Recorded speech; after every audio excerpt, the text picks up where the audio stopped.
Hello people, what's up? Before this goes on, I want to thank We the Celestials for putting part 3 on his channel, which will be in the link of this video. So if you haven't seen it, go to his great channel. Anyways, if you haven't seen part 3, the USJ attack happens, Suyu and Midoriya escape, Bakugo and Midoriya try fighting Nomu, and All Might saves the day. Anyways, we're going to start at the beginning of the sports festival, because all that would change is that Bakugo would be with Midoriya during the conversations with Midoriya's friends. As the sports festival starts soon, other classes peek at Class 1A, like in the show, but Bakugo wouldn't call them extras. Of course, Shinso says that he'll take a role from the class. The sports festival comes, and Bakugo's a speaker again, because again, he got the best results. He hasn't criticized everyone though, but instead wished them all good luck. It's then announced that the first challenge is going to be an obstacle course. Everyone then gets ready. I, again, am going to focus on Midoriya and Bakugo, since no one else will change. When it starts, Bakugo uses a small percent of One for All on his legs to run ahead of most students, and Midoriya just runs, but uses levitation to make sure the robot Todoroki freezes doesn't fall on him. Bakugo gets through most of the obstacles by jumping over them. Midoriya either runs through the obstacles or uses his fire breath to go through or over them.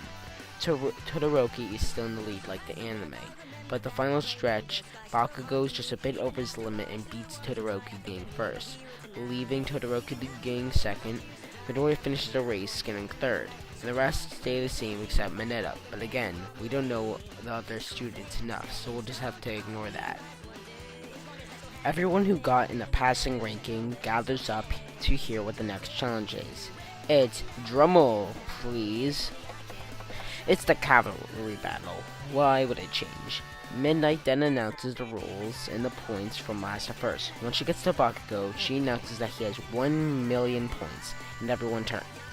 Bakugo gets a shock of fear, but then calms down and just tells himself he won't be going down without a fight.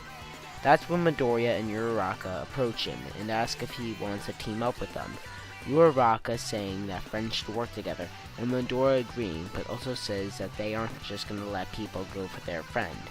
Bakugo gets happy and excited, saying that they will win this, but that they should look for one more teammate. As they all turn, they all jump to the scream, "Hey, you're the first place guy!" They all turn to see a girl with pink hair and a funny hat. She introduces herself as Mei Hatsume and wants to be part of their team so that companies can see her babies, or machines if you don't know what I mean. We all agree that she can, since she's probably the only other person that would probably join them.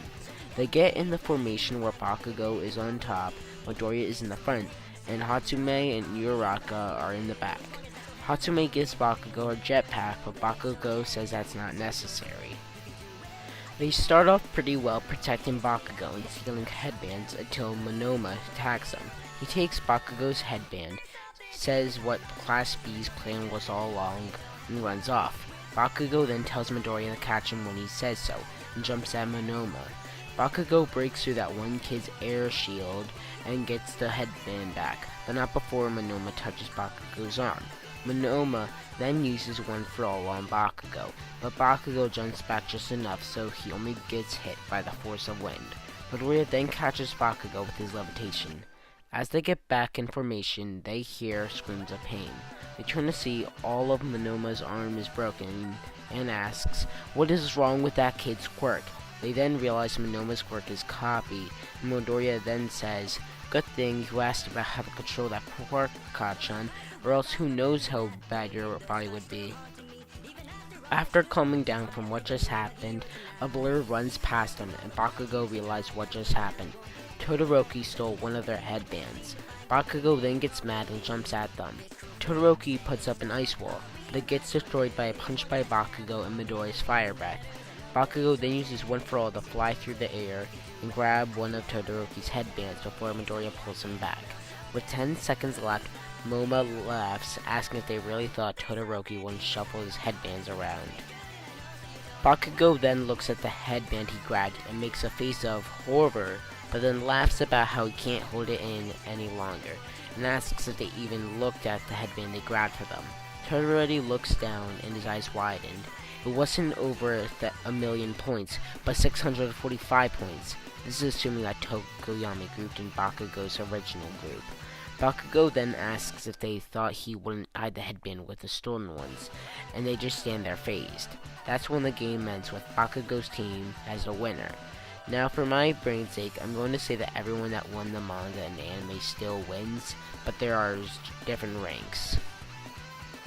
Also, for my brain's sake, I'm going to make the matches the same, and only talk about the ones that would differ.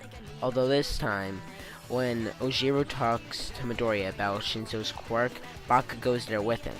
Midoriya and Shinso get on the arena and the fight begins. Shinso then asks Midoriya why he wants to become a hero. Before Midoriya can forget everything he just heard, Bakugo screams, "Don't answer his question!" Midoriya then says something not regarding his question, so he doesn't get controlled. Midoriya says, "You know, heroes can't always count on their quirks to be heroes. They also have to work on everything else.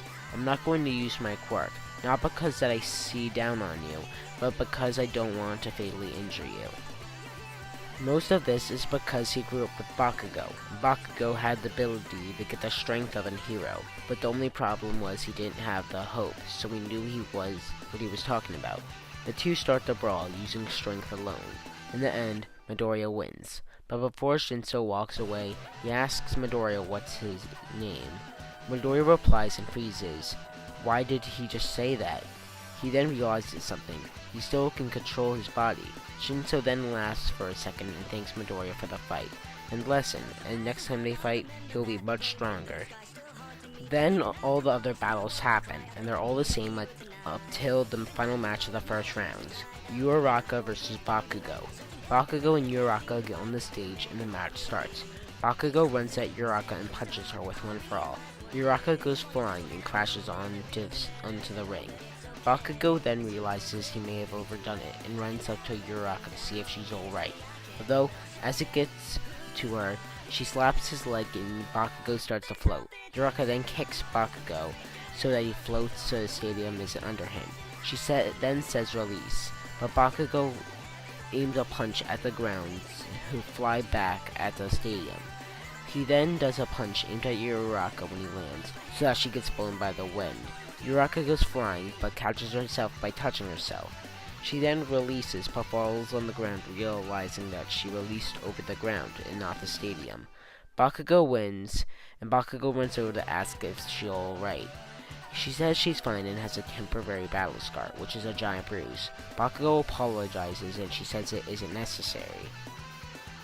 Going on is the next rounds of the tournament, and it's Midoriya and Todoroki. It would start out the same, except Midoriya is actually keeping up with Todoroki. But that's when he realized that Todoroki is only using his ice powers. Midoriya would ask why, and would get the same response as the anime. Although this time, Midoriya would give a similar, yet different response. Why? I understand you hate him, but why? Quirks are a valuable thing. They can mean a lot to someone. I would know. I grew up with my friend, and he didn't get his quirk until a couple months ago. When he finally got his quirk, it was clear how much it meant to him. You shouldn't see your fire quirk as a burden from your father, but a blessing to be a great hero. That's when Todoroki starts to use his fire. They then have a fire blast off, but since Midoriya has to breathe, he couldn't keep up and gets blasted out of the ring. Bakugo would beat Kirishima still, but with one for all, of course, instead. The next rounds would end the same with the winners, so let's go to the finals. Bakugo and Todoroki. Instead of Bakugo immediately ending it, he'd realize that Todoroki isn't using fire. Bakugo would then ask, as he's dodging, why he's not using his fire after what Midoriya told him. Todoroki would not talk and would look like he's in a deep thought. Bakugo would start saying, "Look, I get what you're going through. You just learned or got something and you don't know what to do. But you can't keep thinking about all of those thoughts are having. We're in a sports festival right now, so we should think about giving it our all right now." Todoroki then just stands there, and Bakugo leaps at him, hinting he won't stop attacking now. Just as Bakugo is about to punch Todoroki, fire is released from Todoroki's hand, blasting Bakugo away. A huge fight starts to happen, but in the end, Bakugo loses. Everyone gets their medals, as Bakugo and Midoriya talk about how good both of them did. Todoroki asks to talk to them. He tells him that he's very grateful that he got to fight them and got that incredible advice from them. He says that he wants to fight them again one day. And that's where we'll end it for today. Thank you all for watching. I hope you enjoyed. Don't forget to like and subscribe. Or don't if you don't want to. I don't mind. Anyways, thank you, we Celestials, and peace out, everyone.